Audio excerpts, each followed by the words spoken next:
नमस्कार मित्रों, अंग्रेजी कैलेंडर के नव वर्ष की हार्दिक शुभकामनाएं। आज हम बात करने जा रहे हैं 2025 या आने वाले समय में भारतवर्ष पर जो सबसे बड़ा थ्रेट आ रहा है, देश की अर्थव्यवस्था, राजनीति, समाज, कानून व्यवस्था के लिए सबसे बड़ा थ्रेट है। उसके विषय में हम लोग बात करेंगे और आने वाला सबसे बड़ा संकट जो है वो है बांग्लादेशी अवैध घुसपैठियों का।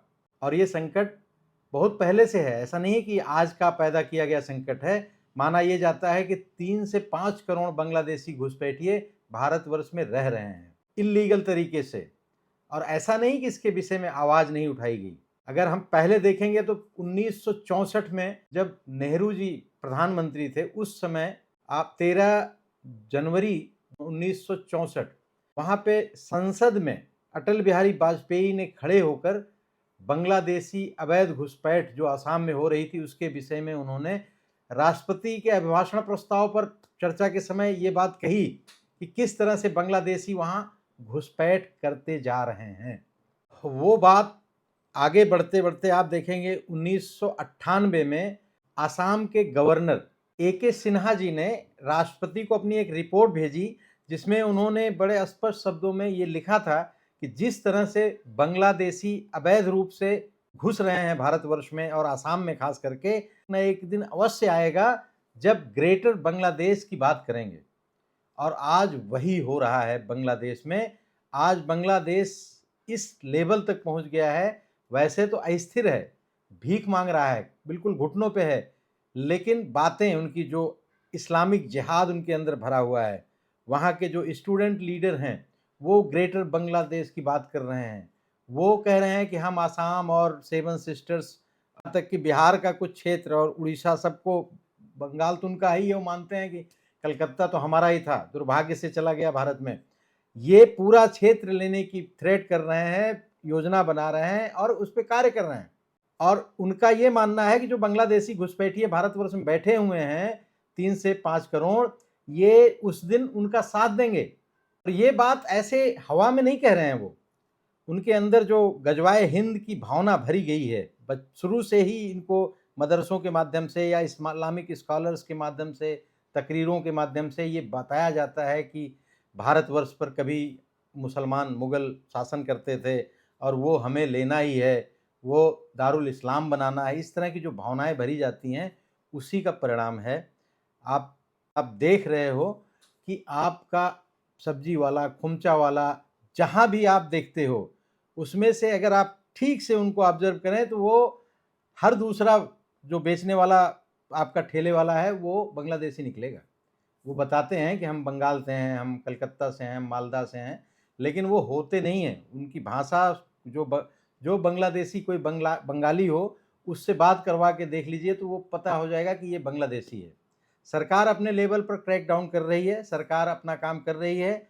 सरकार बहुत सारे उनके सिंडिकेट्स हैं जो यहाँ पे भारत में आते ही उनका पासपोर्ट बना दिया जाता है और उनका voter I card, Aadhaar card बना दिया जाता है। ये सब काम करने वाले सिंडिकेट्स को तोड़ने में लगी हुई है। आज भी आपने सुना होगा कि किस तरह से दिल्ली में ऐसे लोग बैठे हैं और पकड़े जा रहे हैं। दिल्ली में बहुत सारे बांग्लादेशी भी पकड़े जा रहे हैं क्योंकि अवैध ढंग से पासपोर्ट,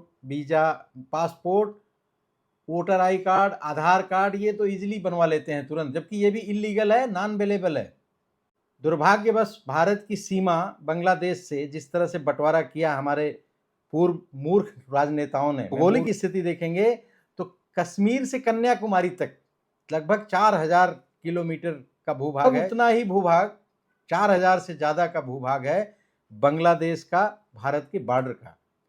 और वहाँ पे बहुत सारा जंगल और बहुत सारे वो पहाड़ और ऐसा भौगोलिक स्थिति है कि वहाँ से आसानी से छुप के निकला जा सकता है।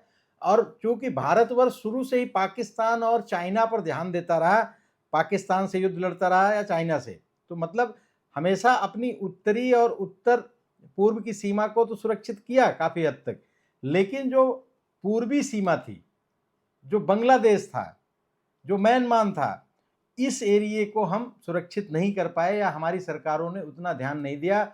और चूंकि बांग्लादेश की दुर्दशा शुरू से ही रही है। भारतवर्ष इसको प्रमोट करता था, इसको किसी तरह से टेक्नोलॉजी या टेक्सटाइल वगैरह इंडस्ट्रीज डेवलप करने में भारत का ही सारा हाथ रहा है। तो इनको भारत ने डेवलप किया कि इसलिए कि भाई ये भूखे नंगे यहाँ न घुस जाएं। आज की डेट में ये बर्बाद हो रहे हैं तो वहाँ आतंकवादी बन के यहाँ भारत में आने की कोशिश कर रहे हैं। इसी तरह की स्थिति 2001 में आई थी, जब वहाँ पे कट्टरपंथी यही जमाते इस्लामी के सपोर्ट से बीएनपी मतलब बांग्लादेश नेशनल पार्टी, इन्होंने सरकार बना ली और इन्होंने आतंकवादियों को प्रश्रय देना शुरू कर दिया और वहाँ ट्रेनिंग कैंप शुरू कर दिए थे।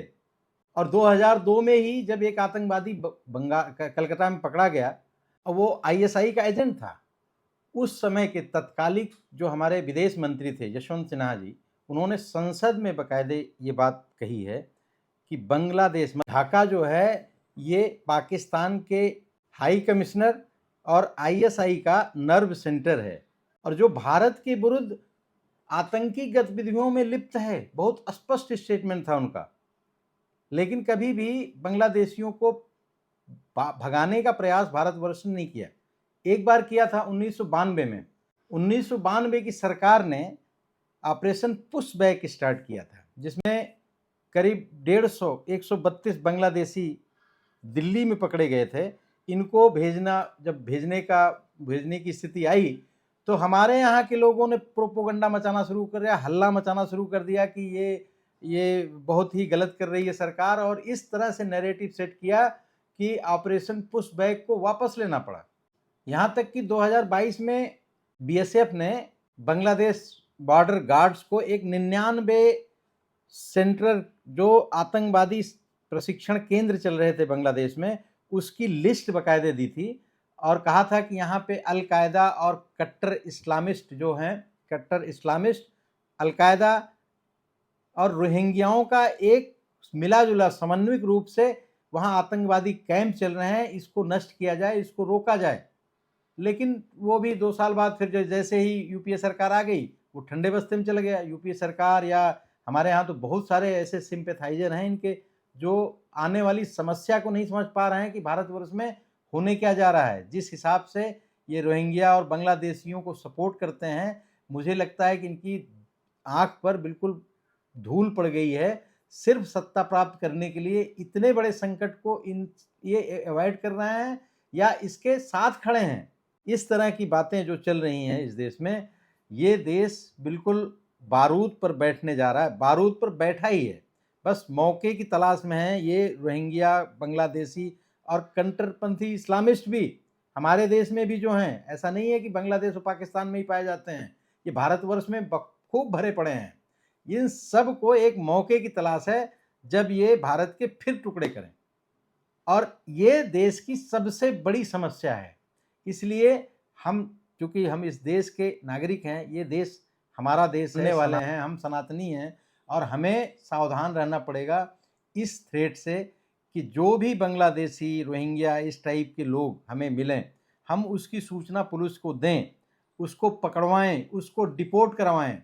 और सरकार को भी सिर्फ सोचना चाहिए कि सिर्फ पॉलिसी बनाने से या इस तरह से काम नहीं चलेगा। शेख हसीना से सारी प्रॉब्लम थी, तो फिर हिंदू अल्पसंख्यकों के विरुद्ध इस तरह का बर्बर अत्याचार क्यों किया जा रहा है? इसलिए किया जा रहा है क्योंकि ज़्यादातर रेडिकलाइज हो गए हैं वहाँ पे इस्लामिस्ट। कुछ सज्जन लोग होंगे, मैं सारे मुसलमानों को नहीं कह रहा हूँ, लेकिन ज़्यादातर अधिकतर लोगों को वहाँ पे मदरसा छाप एजुकेशन देकर इस तरह से उनको हिंदुओं, काफिरों और गैर मजहबी या गैर नॉन बिलीवर्स के विरुद्ध इतना भड़काया जा चुका है कि वो बिल्कुल नहीं पसंद करते कि इस बांग्लादेश में कोई हिंदू या गैर इस्लामिक रहे। वो तो ये भी नहीं पसंद करते कि इस पृथ्वी पर कोई गैर इस्लामिक कोई रहे। लेकिन बांग्लादेश या जहाँ पे उनका शासन हो गया, जहाँ हमारे मूर्ख नेताओं ने बांग्लादेश, पाकिस्तान थाली में परोस कर दे दिया इन कट्टरपंथी जिहादियों को, वो बिल्कुल वहाँ बर्दाश्त नहीं कर सकते हिंदुओं को। इसीलिए हिंदुओं का पतन होता जा रहा है। और जिस तरह से आज ग्रेटर बांग्लादेश या पाकिस्तान कहता है गजवाए हिंद, इस तरह की जो भावनाएं चल रही, इससे हमें सावधान, सचेत रहना चाहिए। हमारे भी कर्तव्य हैं कुछ इस देश के लिए, इस समाज के लिए, इस धर्म के लिए, इस मानवता के लिए। ये सिर्फ आपके धर्म के विरोधी नहीं है, ये मानवता के, सभ्यता के विरुद्ध है लोग। और ये सिर्फ यहाँ नहीं कर रहे हैं, ये जहाँ भी हैं वहाँ पे यही गंद मचाए हुए हैं। आज की वीडियो बस इतनी ही। जय हिंद बंधुओं, वंदे मातरम, नमस्कार।